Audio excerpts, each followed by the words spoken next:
প্রিয় দর্শক, পাবলিক বাংলায় আপনাদের সাথে যুক্ত হয়েছি আমি সিরাজুল ইসলাম সিরাজ। দর্শক, আমি এই মুহূর্তে আছি লালমনিরহাটের হাতীবান্ধা উপজেলার তিস্তা ব্যারেজ এলাকা। আর এই তিস্তা ব্যারেজ এলাকার ঈদের প্রথম দিনের দৃশ্য আপনাদের সরাসরি যুক্ত হয়েছি আমি সিরাজুল ইসলাম। দর্শক, তিস্তা ব্যারেজ এলাকা থেকে আপনাদের দেখানোর চেষ্টা করছি।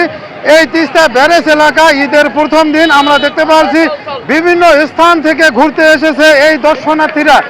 এখানে একটা ভালো একটা বিনোদন কেন্দ্র হিসেবে গড়ে উঠেছে এই তিস্তা ব্যারেজ এলাকা। চলুন কিছু তিস্তা ব্যারেজে ঘুরে আসা দর্শনার্থীদের মন্তব্য জেনে আসি। আমরা এখানে এসে খুবই আনন্দিত এবং আমরা অনেকক্ষণ হলাম আসছি। আমাদের বড়খাতা এলাকার এখানকার জায়গাটাতে আমরা প্রায় অনেকবার এসেছি, তাও এসে মন ভরে না। এখানকার এতই আনন্দদায়ক জায়গা। ভালো লাগতেছে। আমরা তো হিন্দু মানুষ, আমরা ওদের ছুটি পাইছি, আমরা জব করি। আমি আমার ভাই ছোট বোনদেরকে নিয়ে ঘুরতে এসে অনেক ভালো লাগতেছে। অনেক লোকজন, অনেক কিছু, মানে পরিবেশটাও আজকে অনেক ভালো, আবহাওয়াটাও খুব সুন্দর। আমার ভাস্তিকে নিয়ে এসেছি, ভাস্তি আছে, আমার মেয়ে, আমার হাজব্যান্ড। তো এখানে আরও যদি পার্ক মানে উন্নত কিছু থাকতো তাহলে দেখলে অবশ্যই ভালো লাগতো। আরও বাচ্চারা এসে বলতেছে আম্মু জলহস্তি কোথায়, হাতি কোথায়, এগুলা দেখবো। এখন এগুলো তো এখানে নেই, তো যা দেখতেছে এগুলাই আর কি। হ্যাঁ, পরিবারকে নিয়ে আসি, অনেক ভালো লাগতেছে।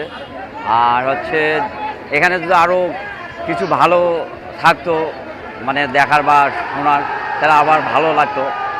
হ্যাঁ, অনেক সব মিলে ভালোই আর কি।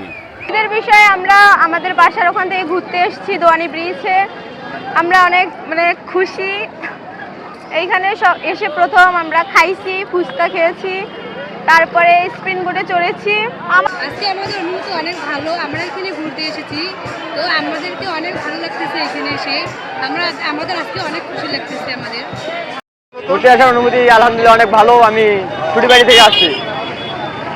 এর আগে কিরকম আসছিল এই জায়গা? হ্যাঁ, এর আগে অনেকবার আসছি। তিস্তা ব্যারেজে আমরা যারা বিভিন্ন দেশের বিভিন্ন প্রান্ত থেকে ঘুরে আসি, বিশেষ করে উত্তরবঙ্গের বিভিন্ন যে জেলা, দিনাজপুর, পঞ্চগড়, ঠাকুরগাঁও, নীলফামারী, লালমনিরহাট, রংপুর, গাইবান্ধা থেকে মানুষ আমাদের এখানে আসে। বিভিন্ন প্রান্তরে মানুষ বিভিন্ন যানবাহনে এখানে আসে।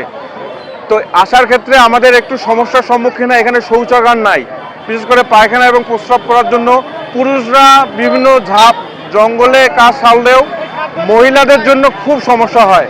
তো আমি সংশ্লিষ্ট কর্তৃপক্ষের দিকে আহ্বান জানাবো যে খুব শীঘ্রই এই পর্যটন স্পটে শৌচাগার স্থাপনের জন্য, তাহলে খুব মানুষের অনেক উপকার হবে।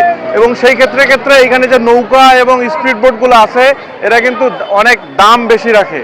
একটাতে প্রায় 40 থেকে 50-60 টাকা রাখে। তো এটা যদি একটু কমায়, একটা নির্দিষ্ট সংখ্যক রেট রাখা হতো, তাহলে খুব ভালো হতো। তো আমি আশা করব যে এটা খুব শীঘ্রই যদি করা যায় এবং এই জায়গাগুলো আপনারা যারা সাংবাদিক এবং যারা আছেন যদি ব্র্যান্ডিং করি, আমরা দেশের বিভিন্ন প্রান্তে ছাড়াই, তাহলে মানুষরা বিভিন্ন জেলা থেকে আমাদের এখানে ঘুরতে আসবে। এবং সারা বাংলাদেশের সবাইকে আমি ঘোরার আমন্ত্রণ জানাই। ঈদের সময় আসলে খুব সুন্দর, একবারে মিনি কক্সবাজারের মতো আমাদের এই তিস্তা ব্যারেজ, ঘোরার মতো, আনন্দ করার মতো। ধন্যবাদ।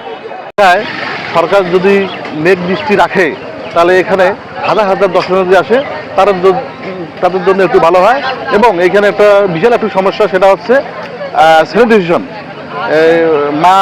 মা বোনেরা আসে, ওরা আপনার হলো স্যানিটেশনের জন্য ওরা অনেক দুঃখ প্রকাশ করে। এটা আমাদের দুঃখ।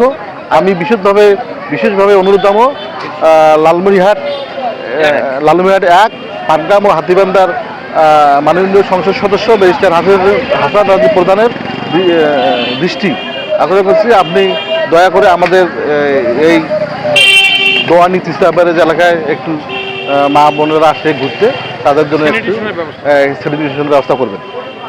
সবাই ভালো থাকবেন, সুস্থ থাকবেন। দেখা হবে অন্য কোনো ভিডিওর মাধ্যমে।